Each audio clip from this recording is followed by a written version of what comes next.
We are 17 days away from day one of the NFL draft and wondering now, who are the players worthy of going in the top 10 to Carolina? And also, is there an ideal trade back scenario depending upon how a quarterback falls on the board? I'll ask someone right here on Locked On Panthers.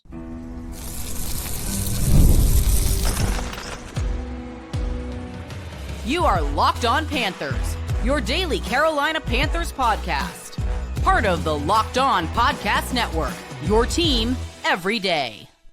Welcome into another edition of the Locked On Panthers podcast, a part of the Locked On Podcast Network. I'm your host, as always, Julian Council, talking Carolina Panthers with you every Monday, Tuesday, Wednesday, Thursday, and yes, of course, Friday, your team every day. That's our motto here on the Locked On Podcast Network. Thanks for watching the show right here on YouTube and listening wherever you listen to your favorite podcast. Be sure to follow me, Julian Council, over on Twitter and Blue Sky at Julian Council, because on Fridays throughout the offseason, I'm right here on the show answering your weekly Friday mailbag questions. All you got to do is either at me or DM me over on Twitter or at me over on Blue Sky at Julian Council to get your questions in for this week's edition of the weekly Friday mailbag right here on Locked On Panthers. This episode of Locked On Panthers is brought to you by Monarch Money. Take control of your finances with Monarch Money. Use code LOCKEDONNFL at monarchmoney.com for 50% off your first year. Let's get into it. 17 days away from night one of the 2025 NFL draft. 17 days away from knowing who the Panthers are going to select with the 8th overall pick. Cannot wait to finally get there to Green Bay. So let's talk again about the draft on today's show with the guest, Kyle Krabs. He is the host of Locked On Dolphins. He's also the host of Locked On NFL Scouting with Joe Marino. They do a good job of looking at the entirety of the team building in the NFL. And he also covers the NFL draft for the 33rd team. So I thought, why not have Kyle on the show to tell us about the Panthers, tell us about this draft class as a whole, how deep it is, how good it is at the top, and talk about some scenarios for Carolina potentially trading back in the first round and so much more. So coming up right here on Locked On Panthers is Kyle Krabs. Right back here on Locked On Panthers, and as promised, Kyle Krabs here on the show now, the host of Locked On Dolphins, the host of Locked On NFL Scouting with Joe Marino, and he covers the NFL draft for the 33rd team. And you also may know him as the Grind Father. Follow him on X at Kyle Krabs. Kyle, welcome back to the show, man.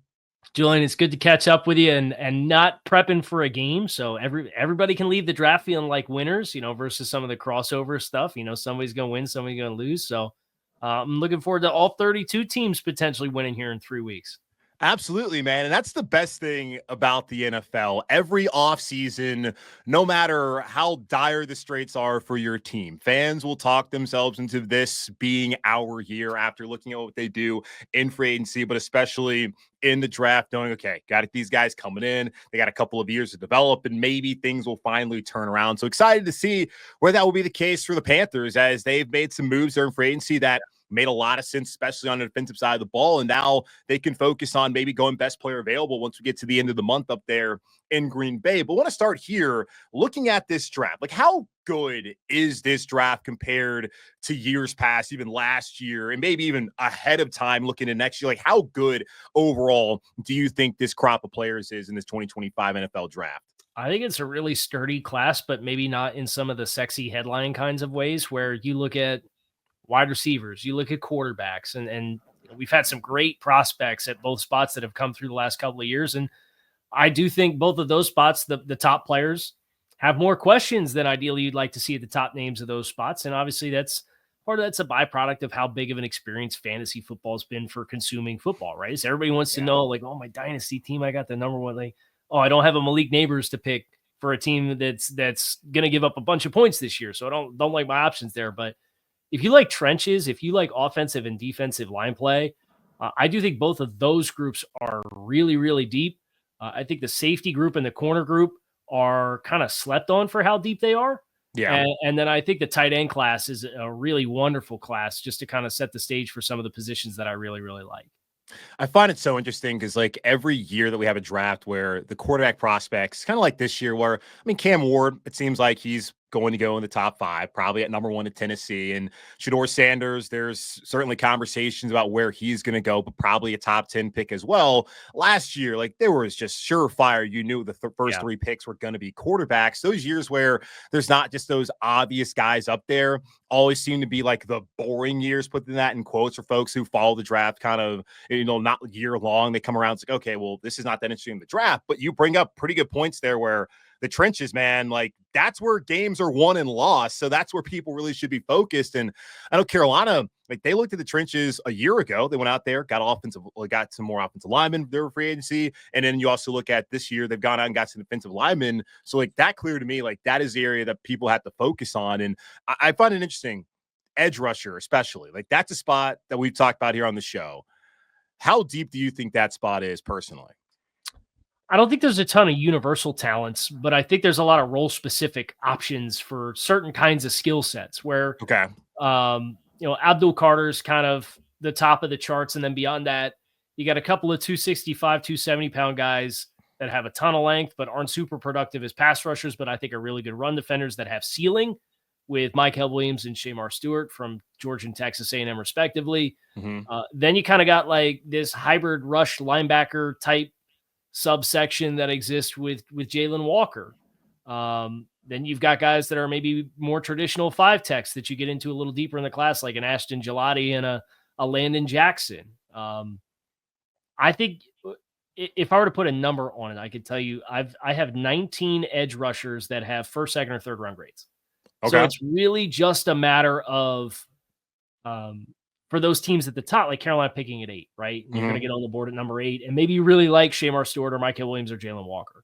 The question is, then I think part of that question is, who's there the next time you come around, and how big of a drop-off is that at that spot versus maybe somewhere else that you have a comparable rated player at a different position?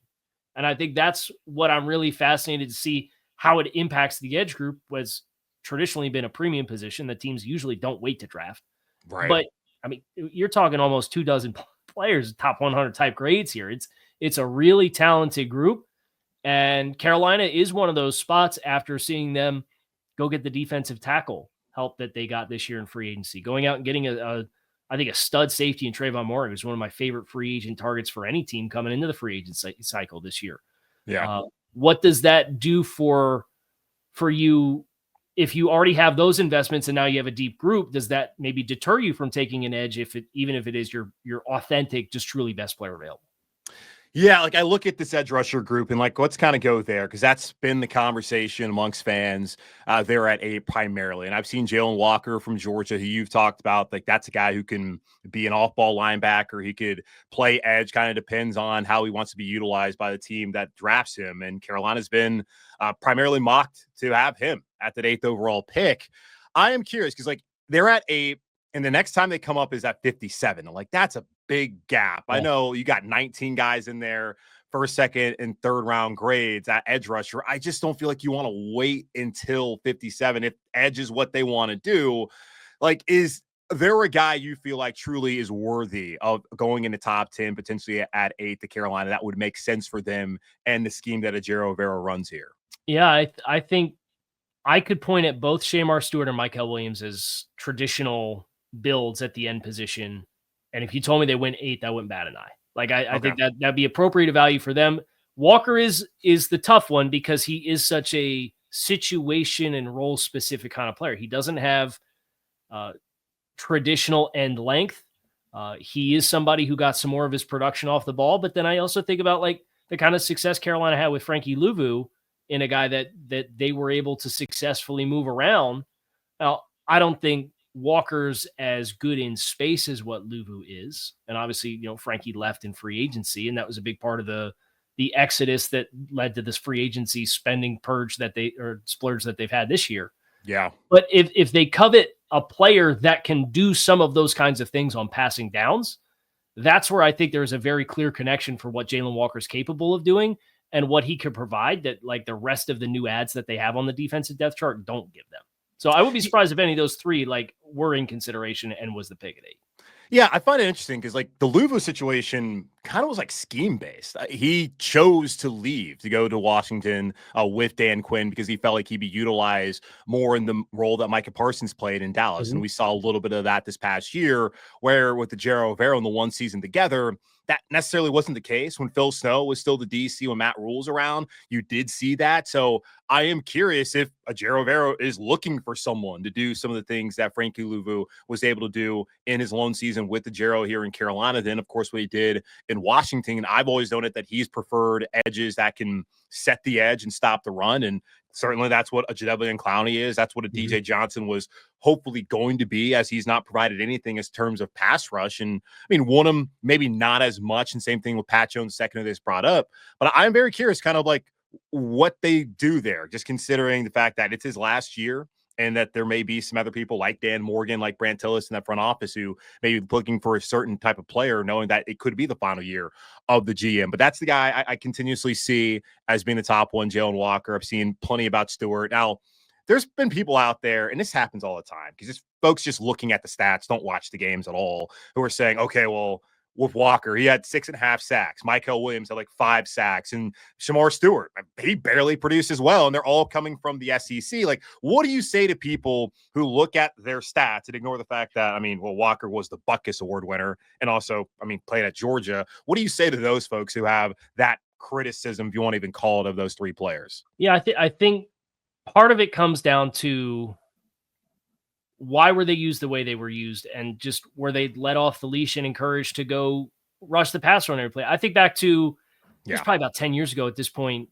Missouri ran a wide 9 defensive scheme, and it was like Charles Harris and Coney Ely and all these guys had like 15 sacks every year. But it's just because they put them in wide alignments and they said, go to the mesh point. I don't care what else happens. Just go back there and get it. So they got big sack numbers in college. None of them turned out to be successful NFL players because the translation wasn't there. I think you can look at Jalen Walker. He spent a lot of time off the ball. He spent time taking zone coverage drops. He spent time spying the quarterback. You're not going to get sacks on those plays unless the quarterback flushes outside the pocket and runs and you're able to tackle him before he breaks the line of scrimmage. So for Jalen Walker specifically, like, I don't know. I watched the explosiveness that he has, how he's able to run underneath hands and how he's able to turn the corner on guys with a low center of gravity. And then the explosiveness that he has in the open field, it looks like it's going to translate just fine to me. And then both Shedeur Stewart and Michael Williams are guys that, especially that A&M front, you had Nick Scorton came from Purdue and transferred into A&M. And Scorton was like a consensus top 15 prospect before the year. And he came in after the season that he had at Purdue that put him in that stratosphere. And he didn't produce rushing the passer either, because their defensive scheme said we're going to control the line of scrimmage and we're going to read a lot of blocks and we're going to be a little bit more passive because we just want to control blockers on the first line. And then we're going to reactively make plays off of that. It wasn't really conducive for them to be attack style players that I think they could be in different situations. Okay. And you bring up Coney Ely. He was here in Carolina, so I'm sure plenty of Panther fans are thinking about, yep, you're right, outside of Super Bowl 50, where it looked like he was going to be the dude heading into the next season. Yeah, didn't get much production out of him at all in Carolina. So good stuff there on the edge rusher groups, because there's a lot of people who just, again, they stat watch and they're like, oh, that guy, who's sure about this? And guys like you who watch tape, they know. So appreciate that perspective. Let's take a quick pause, though. I do want to talk about the secondary, because you brought up the fact that corner and safety are spots that you think are deep. And Dan Morgan came out a couple weeks ago and said the Panthers are going to add a safety. So expect him to do that coming up this draft. Take a quick pause here on Locked On Panthers. This is a message from sponsor Intuit TurboTax. Taxes was waiting and wondering and worrying if you were ever going to get any money back, and then waiting, wondering, and worrying some more. Now Taxes is matching with a TurboTax expert who can do your taxes as soon as today. An expert who gives your taxes their undivided attention as they work on your return, while you get real-time updates on their progress so you can focus on your day. An expert who will find you every deduction possible and file every form, every investment, everything with 100% accuracy, all so you can get the most money back guaranteed. No waiting, no wondering, no worries. Now this is Taxes. Get a TurboTax expert today on turbotax.com. All right, back here on Locked On Panthers with Kyle Krabs, host of Locked On Dolphins and Locked On NFL Scouting with Joe Marino. He also covers the NFL draft for the 33rd team. Go check out his work over there. Kyle, you brought up earlier, looking at the secondary, that you thought that corner and that safety were two deep spots in this draft. And Dan Morgan came out a couple weeks ago, his pre-draft press conference, and talked about how they were still pretty thin at safety. Right now they have Nick Scott, who was going to be more of a special teamer, Teron Morgan, who they signed out of free agency, someone that you like coming from Las Vegas, and then Damani Richardson, who was an undrafted free agent out of A&M last year, who I do not think they want to start again this upcoming season. They brought in some guys like Julian Blackman and Marcus Williams for free agent visits, but have not signed just yet. Looking at this class, they're clearly going to take one. I don't think at 8 that would make sense, but maybe at 57, who are some of those guys you think that are day 2 guys that could fit here in Carolina? Yeah, I think if you're looking at day 2 safeties, Xavier Watts from Notre Dame, big-time ball production type of player. I think he would complement Morig, who was kind of a ball hawk at TCU, and then throughout his time with the Raiders has evolved into this player that's much more profound, playing the run and playing low into the box. Watts, I think, is a little bit more of like the traditional high player. Andrew Makuba from Texas is a little bit undersized, but he's somebody who has experience playing in the nickel. He can run and fit from depth. He's a fearless tackler, despite the fact that he's not a super big guy. And then I got a couple of big-time strikers. Lathan Ransom from Ohio State lays the wood. I see some Talanoa Hufanga in his game as far as like a player who came through recently that he might not run 4.3, but man, he will get on top of you and he'll make tackles in the run game and he'll put big hits on you in coverage. Kevin Winston's another player like that who missed all of last year with the exception of the first game with a knee injury. So those are some of the safety names that, knowing where Carolina picks with that second round pick, kind of in the back couple of picks in the round. It's a question of how much do you love one of those guys, or maybe do you get a good value at corner that ends up falling to you? Because I think it's kind of like the edge group. It's not as deep, but I think there's a couple of players in each bucket for each kind of coverage ideology. Whether you want a vision zone guy, or you want a press man guy, or you want a guy that can play off man and has better like quick foot in transition type of skill set. So there's a couple of tiers on each listing on the menu for those kinds of corners. And it really is just going to come down to what kind of flavor you're shopping for. Yeah, looking at this top 30 visit tracker over from Panthers Wire, as far as safeties, the only guys that they visited with are Nick Eamon-Wari down there at South Carolina, went to his pro day, so that's a local visit. And then Jonas Sanker from Virginia was a top 30 visit for them as well. Eamon-Wari, that's a guy who, I date a Gamecock, live with a Gamecock. A bunch of my friends went to South Carolina, so I watched plenty of South Carolina football. Unfortunately, this past fall was actually, for the first time in a while, entertaining to watch. Yeah. And Eamon-Wari, especially, I was at that LSU game where had the pick six. That should have been a pick six and should have ended the game. And he was outstanding, and that was outstanding throughout the season. Weird stuff happens in the bowl game with him not going back in the game the second half, whatever. But this draft cycle, he's kind of exploded because you look at him with the size, the speed, which I assume was pretty unexpected. He's now become a surefire first-round pick. I am curious, like as the Panthers, I think they stay at 8, but we have no idea how things are going to play out in the first 7 picks ahead of them. If they do move back, where do you have a guy like Eamon-Wari, assuming that you do also have him as a first-round pick? Yeah, I have him in my top 32. I think he's sitting around 24 for me. So, you think about teams like Minnesota with Brian Flores and that defensive scheme that's so aggressive, and they managed to get Harrison Smith back for another year, but I'd really like the fit there as far as that kind of explosiveness with a guy who can play in the box, play close to the line of scrimmage, but has the kind of range that he has as a guy that just absolutely blew up the combine with every possible measure. Yeah. That's the kind of fit and range for me that if he made it past 24, I'd be surprised if he made it past, say, Baltimore or Buffalo. Baltimore's a big 3 safety destination with some of the guys that they have. But they obviously moved on from Marcus Williams, and they have Darius Washington as a restricted free agent on a 1-year deal this year to go with Kyle Hamilton. Those are some other spots along the way that if you're going to move back, I think what might get interesting there is what happens if Shedeur Sanders doesn't go in the top 5 and New Orleans is interested in taking him at 9, and you're sitting right in front of a divisional rival with a chance to move out and let somebody else come up and get him. Like that could be a solution where you could probably get pretty decent draft capital and then simultaneously be in a position to take a player like a Nicky Moore. Yeah, like that's my thought too, because I was just trying to think of like scenarios because going back to, I mean, this isn't necessarily a quarterback class that has a bunch of surefire top 10 guys. Like, what are really the trade back possibilities? Like, what teams are quarterback hungry and willing to come up? And like Jackson Dart is a guy who I've seen recently. Everyone's saying like, yeah, he's gonna be a first round pick. I'm like, okay. I like Jackson Dart at Ole Miss. Certainly liked him more than I liked Matt Corral a couple of years ago, who came to Carolina and he now is out of the league. He's with the UFL as a backup. But I don't really get it as far as like the thirst there for Dart to be a first rounder. Like, do you think like that's a guy that teams are going to be trying to come up and get maybe earlier on, or is he kind of a back end of the first round kind of guy? I would kind of expect him to be in that like Pittsburgh to 21 area, or potentially somebody coming up into the late 20s that passed on it the first time around. If the Giants say, hey, Travis Hunter's too good to pass up, we're going to pick Travis Hunter.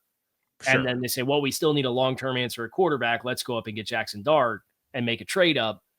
That's kind of where I expect for Jackson to be in the conversation. But I mean, as far as Shedeur, you're hoping one of those teams in the top three gets coaxed to him if Cam Ward goes one. If not that, Las Vegas just traded for Geno Smith. It seems like he's got some good graces there. The Jets gave reasonable money to Justin Fields. Is it New Orleans at 9? Is it, would Miami take him as like a good stylistic fit for a hedge against Tua Tagovailoa with the injury history that he's had? And if it's not those teams, I don't see another spot for QB2 until you get down to Pittsburgh. So I think that's what makes it tough to kind of project how in demand Dart's going to be. Do you think New Orleans is targeting quarterback? I would not be surprised at all. At some point, they have to find like the exit ramp on one of their big investments to get out of this cycle that they're in. Like, because they continue to kind of bleed cash spend. They can't spend cash because they're more rigid with how much of their cap was from years that they've already paid. And it's kind of led to this slow bleed on just good players coming off rookie contracts that are players you ideally are keeping because you're drafting them and developing them. They can't pay them, right? So, and that's in lieu of, well, we have to keep Taysom Hill because we've restructured him 4 times and he's got a $31 million cap hit that we can knock down to 17. But if we cut him, it goes up to a $40 million cap. So, and they did Derek Carr. So I thought maybe there'd be a chance to get off the ride with that one. They didn't take it because they needed the cap space for compliance.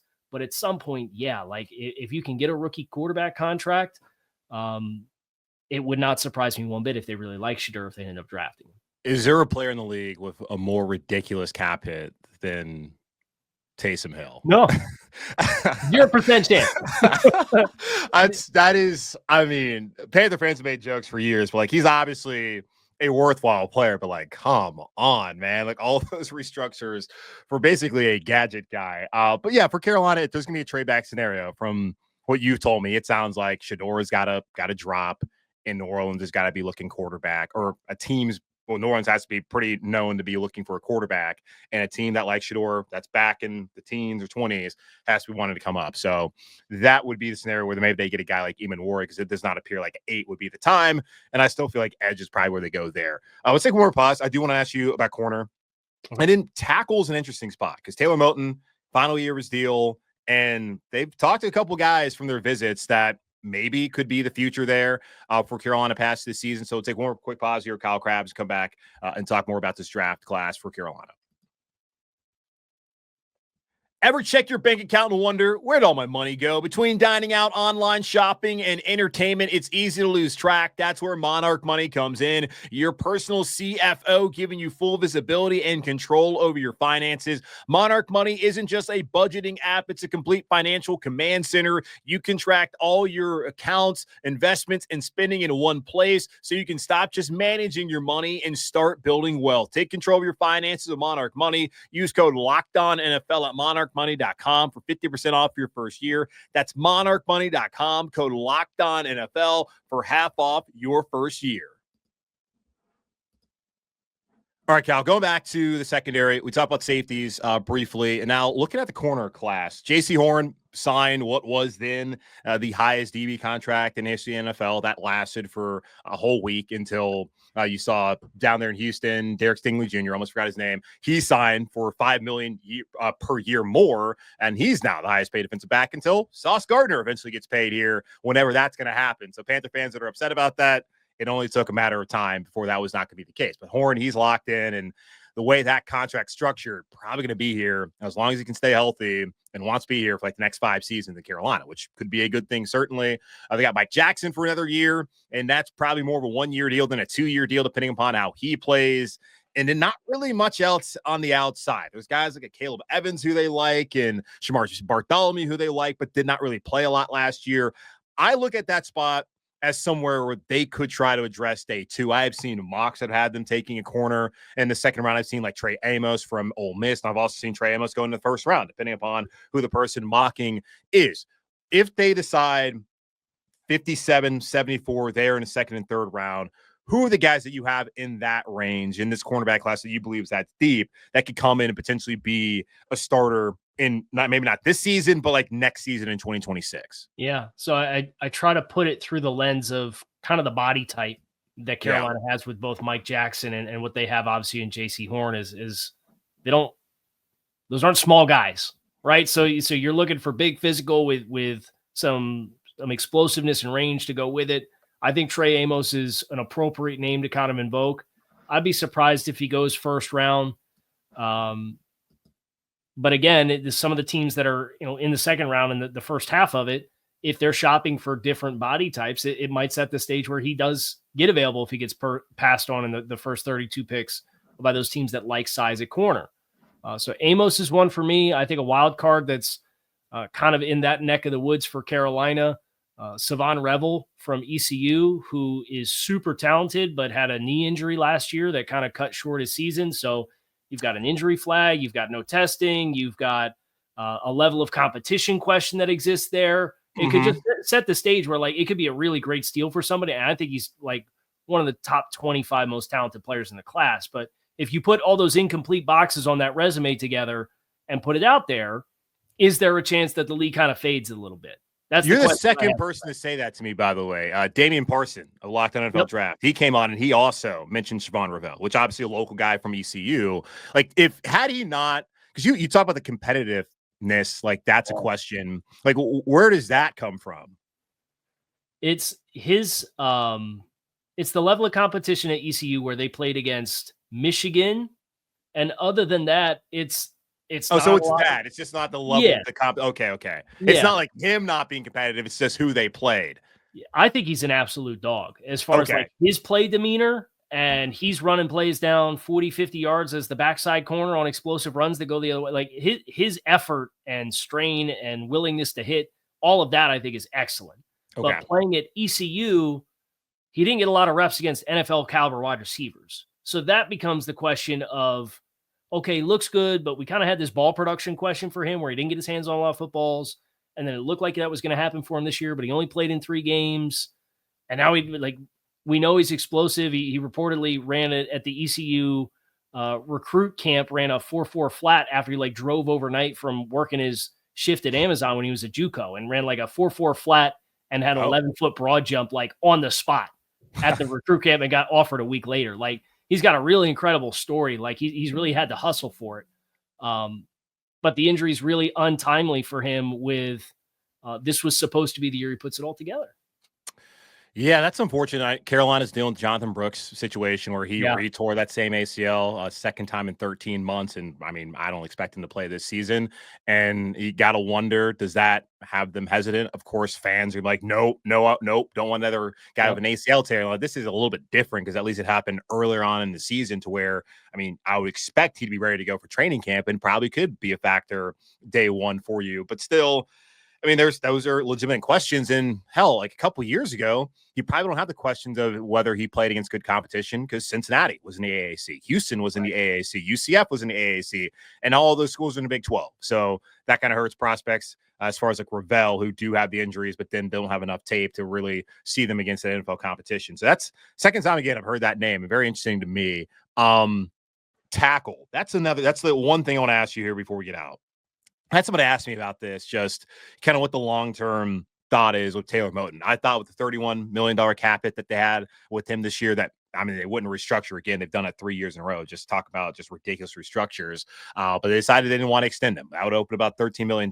They're going to let it play out and then figure out what they're going to do. And that could open up the door for Carolina to go get a tackle. Last year in the draft, I don't think anybody expected them with Miles Sanders, with Chuba Hubbard, to go draft a running back, linebacker, kind of the same way. Yes, Shaq Thompson was going to be in his final year in all likelihood, but he was going to start. So was Josie Jewell. I don't think a lot of people thought they're going to get a linebacker there in day 2 in the 3rd round. So why not get a tackle if that's kind of been what they've done in the past, kind of look a year ahead? Who are some of those guys like you're looking at? Because I look at their visits so far, they have visited with 2 tackles. It's been Ariante Ursary from Minnesota was a top 30 visit, and then they went up to the pro day in Boston College and talked to Ozzie Trapillo. Who are some of the guys that, I mean, you're looking at that because they took Moton day 2, and if they decide they want to go day 2, like who are some of those dudes, and like how, I mean, you talk about a deep class. I'm curious who may make sense there, kind of in a day 2 prospect there at a tackle spot. Yeah, as far as guys that I have ranked at tackle and not at guard, I have 7 tackles in round 2 and round 3. Which I know Carolina, I think they also have the pick at 74. Yeah, so 57 and 74. Yeah. So those names for me include Ariante Ursary, who I really like. I think he's kind of got the explosiveness, length, profile that kind of matches with not just prime Taylor Moton, but then also, Ike Ekwonu it's kind of built that same way from a body type perspective. And you contrast that to a Marcus Mbo, who I have as a round 3 guy, but 32-inch arms, 303 pounds, not quite the same body type despite playing right tackle, right? So I think he's probably destined to kick inside at the next level, but Ozzie Trapillo's on that list for me. Anthony Belton from NC State's on that list for me. Is a super-sized player at like 350, but has really good power and good length. Cameron Williams from Texas is a right tackle for me that has big-time displacement, but is pretty raw. If you were going to draft a year in advance and try to get your hands on a guy and develop him without exposing him to maybe some bad muscle memory and some bad experiences because he's not really refined and ready to play, Cam Williams from Texas and putting him behind Taylor Moton, I think could potentially make a lot of sense. And then I'd also invoke the name Charles Grant from William and Mary, who is just a crazy athlete. And I think has a ton of potential for what he can be as a space player in pass protection, but obviously played at William and Mary. But then what he gives you in the run game is a ton of initial explosiveness that helps him create some good movement. And he had good weigh-ins throughout this process as well, coming in at like 310 pounds. That's a win for him because kind of the book on his school bio was that he was a little bit lighter in the trunk. Cam Williams is interesting, interesting one to me, because he was good first year starting at Texas, and kind of wondered if he was going to go back. I know they have plenty of NIL money to keep him, and with Kelvin Banks now probably going to be a first-round tackle, and if Gooseby came in and had to fill in a lot late last season too. There he was. That was a good player. That's going to be a guy I'm sure everyone's looking at for next year as well. Would have thought Williams maybe would have gone back, but that's what they did with Moton. Is they drafted him out of Western Michigan, had him just sit back for a year, even though they really struggled at tackle that season. And he's come in and played in basically every single game. I think he missed 2 or 3 this past season. The only time he's missed a snap or missed time at all since been in Carolina. But I appreciate that insight there. Appreciate your time, Kyle. Guys, again, check him out over on Twitter, X, whatever you want to call it, at Kyle Krabs. Check him out over on Locked On Dolphins and Locked On NFL Scouting, wherever you listen to your favorite podcast, and over on YouTube. And go read up on his work there on the 33rd team where he's covering the NFL draft. Kyle, appreciate your time today, man, and thanks for the insight. Julian, it was great catching up with you, man. Thanks to Kyle Krabs for joining the show here. Again, y'all check him out on Locked On Dolphins, Locked On NFL Scouting. He also does work for the 33rd team. Been a guy who's been working, covering the draft for a while now. He does a great job. And really, Locked On NFL Scouting with him and Joe Marino, really good show. If you guys just want to get a holistic view of the NFL and kind of how teams build their teams, like they do a really good job breaking that all down. But that's going to wrap up this edition of the Locked On Panthers podcast, part of Locked On Podcast Network, hosted by yours, Julian Council. Again, y'all subscribe or follow the show for free on YouTube or wherever you listen to your favorite podcast. And be sure to follow me, Julian Council, over on Twitter at Julian Council, where I am back on Friday answering your weekly Friday mailbag questions, either at me or DM me on Twitter and at me on Blue Sky to get those questions into me right now. In the meantime, be safe, be happy, be whole as always. Keep pounding, and I'll talk to y'all on Tuesday.